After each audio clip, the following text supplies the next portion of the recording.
अस्सलाम वालेकुम viewers, English with Yunus Baloch के साथ वेलकम। आज हम पढ़ेंगे कॉमन एरर्स इन सेंटेंसेस। तो फर्स्ट सेंटेंस हमारा लिखा हुआ है आई एम योर्स ओबीडेंटली। आप एप्लीकेशन में लास्ट में लिखते हैं योर्स ओबीडेंटली। अब ये जो सेंटेंस लिखा है इसमें मिस्टेक है, गलती है। अब आप फाइंड आउट करें कि मिस्टेक क्या है। तो आप समझ गए कि ये जो मैंने योर्स लिखा हुआ है यहाँ पे जो मैंने अपॉस्ट्रोफी यूज़ किया हुआ है ये क्या हो गया, ये रॉन्ग हो गया। आपको कभी भी योर्स लिखना है तो आप विदाउट अपॉस्ट्रोफी यूज़ करें, योर्स ओबीडेंटली। ठीक है, आपको ऐसे करना है योर्स ओबीडेंटली, आपको अपॉस्ट्रोफी यूज़ नहीं करना है। बच्चे हमेशा अपने एप्लीकेशन में योर्स के साथ अपॉस्ट्रोफी यूज़ करते हैं जो गलत हो जाता है। ठीक है, तो इस सेंटेंस में गलती क्या थी कि हमें योर्स के साथ जैसे भी योर्स है या हम क्या अवर्स लिखते हैं या कुछ भी उनके साथ अपॉस्ट्रोफी हम यूज़ नहीं करते हैं, जैसे कि देयर्स।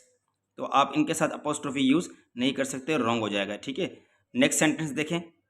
दूसरा question, he bought 2 dozens eggs. अब इसमें क्या मिस्टेक है, क्या एरर है, आप देखें। तो आप देखें इसमें जो एरर है वो यहाँ जो मैंने डजन्स लिखा है यहाँ पे हमें लिखना है डजन। ठीक है, अब ये मिस्टेक कैसे, देखें यहाँ जो हमने लिखा है 2, ये एक न्यूमेरल है। ठीक है, ये क्या है, न्यूमेरल, एक नंबर है। तो यहाँ लास्ट में देखिए हमने क्या लिखा है, यहाँ हमने नाउन लिखा है। ठीक है, ये हमने क्या लिखा है, नाउन लिखा है।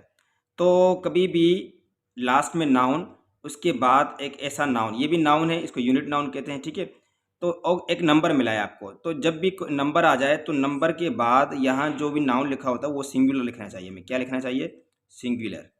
ठीक है, वो कभी भी प्लूरल नहीं होगा। मैं आपको एक और एग्जाम्पल बताता हूँ। जैसे मैंने लिखा आई बॉट 10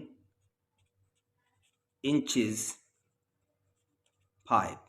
अब मैंने कहा आई बॉट 10 इंचेस पाइप। अब ये मैंने नाउन लिखा है यहाँ पर। ठीक है, तो यहाँ देखो मैंने कहा इंचेस, ये जो इंचेस है ये क्या हो गया, क्योंकि हमने यहाँ एक नंबर लिखा है। ये 3 चीज़ें आप याद करें, 1 2 3।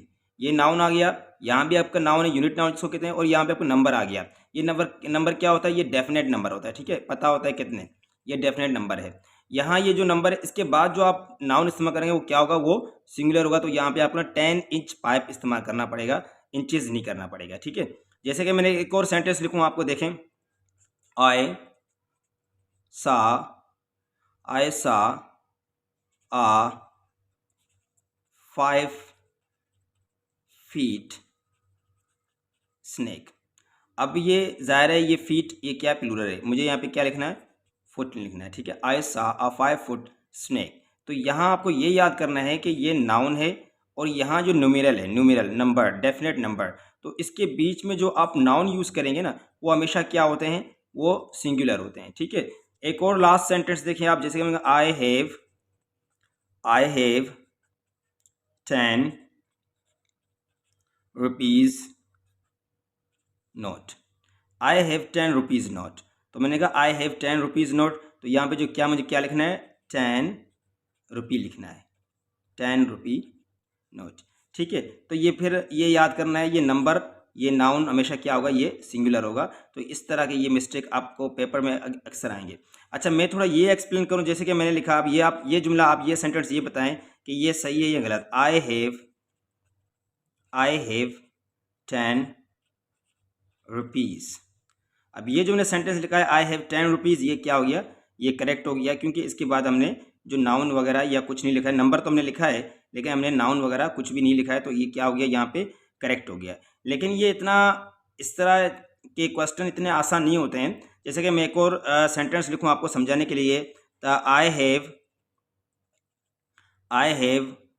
10 डजन्स। अब मैंने लिखा आई हैव 10 डजन्स। अब ये हमारा ये सेंटेंस यहाँ पे क्या है, ये हमारा रॉन्ग हो गया, ये गलत हो गया, ये सही हो गया। अब इसकी मीनिंग समझे, ये कैसे रॉन्ग, ये करेक्ट है और ये रॉन्ग है। देखिए ये जो हमने नाउन लिखा है ना, ये नाउन हमारा ऑब्वियस है। ठीक है, ऑब्वियस से मुराद क्या हो गया, क्लियर है ये। तो हम किसकी बात कर रहे हैं, रुपये की बात कर रहे हैं, पैसों की बात कर रहे हैं। ठीक है, यहाँ पे हमने देखा ये हमारा नॉट ऑब्वियस है, ये क्या है, नॉट ऑब्वियस, नॉट क्लियर।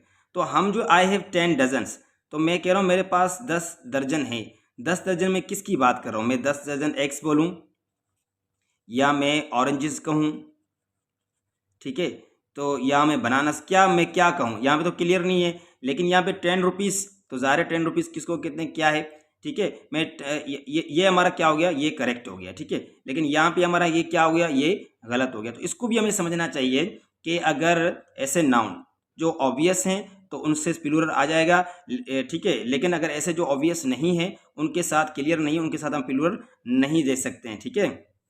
तो आपको समझाने के लिए एक और सेंटेंस मैं लिखता हूँ, जैसे मैंने लिखा, ही स्टडीड 10 years। अभी मिलेगा ही स्टडीड 10 years, ठीक है।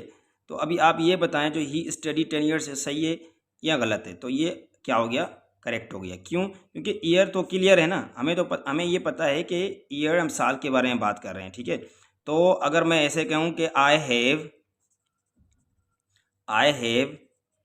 10 hundreds, आई हैव 10 hundreds, ये सही है या गलत? ये गलत हो गया। क्यों? क्योंकि मैं किसके बारे में, 10 100 वाट, 10 100 वाट। तो मैं 10 100 की बात कर रहा हूँ, जैसे कि 1000 की बात कर रहा हूँ।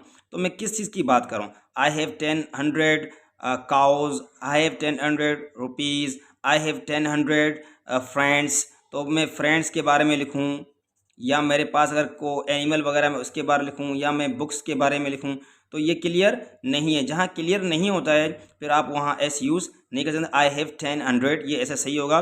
लेकिन जो क्लियर है, जैसे कि ये महीना साल है यहाँ पर, तो ये क्लियर है, ही स्टडी 10 years, तो यहाँ पे क्या हो गया, करेक्ट हो गया। अच्छा, नेक्स्ट वीडियोज़ के लिए मेरे चैनल को सब्सक्राइब करें, तो इंशाल्लाह मैं नेक्स्ट वीडियोज़ और अपलोड करूँगा। Thank you so much.